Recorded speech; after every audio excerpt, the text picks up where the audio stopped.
Hey guys, me again. So we're going to be working through 7.69 on chapter 7.2.4. Okay.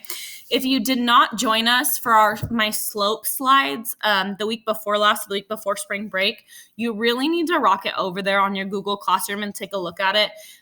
You're not going to get any points for extra credit if you do the material, but you at least need to go through the slides at this point and listen to the lecture that I did on Rise Over Run, because those of you that did it are going to understand what I'm talking about for the next 5 minutes, and those of you that didn't do it or didn't even look at it are going to have a little bit more of a learning curve with this lesson.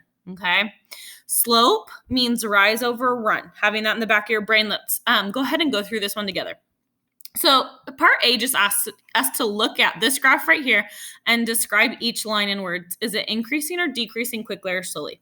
So let's look at A really quick. So A is absolutely increasing. And how I can tell this is as X is going up, Y is also going up. So X and Y are both going up, therefore the line is increasing.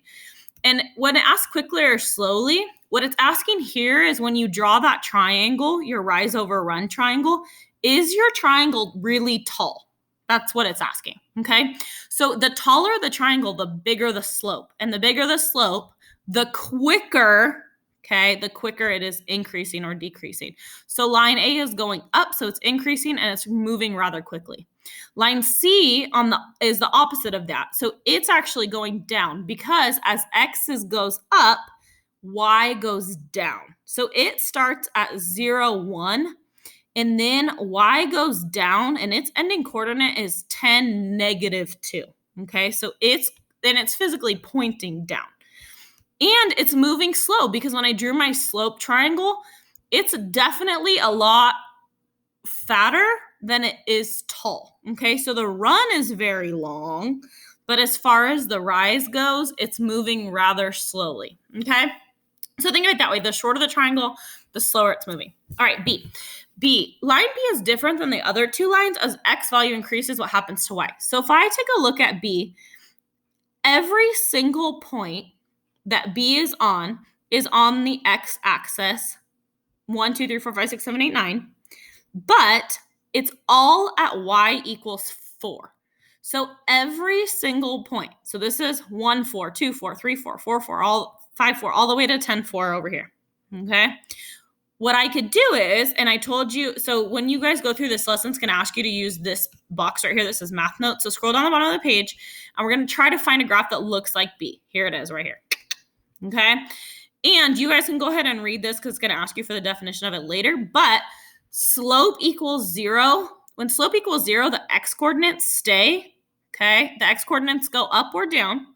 That's totally normal. They stay increasing or decreasing. But Y is universal.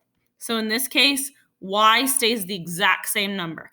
So we are going to say that for line B, slope is 0. Okay. All right. Slope is comparison of change in Y and a change in X. Okay. I say it's rise over run because I think that that's simpler. I'm going to show you why they're the exact same thing though. So change in Y. So look at A. A starts at 5 and goes to 12. Okay, 5 here goes to 12. The change from 5 to 12 is 7.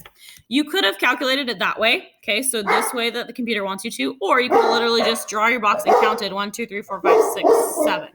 Okay. Then, okay, when you're trying to find the run, it's how fat your triangle is.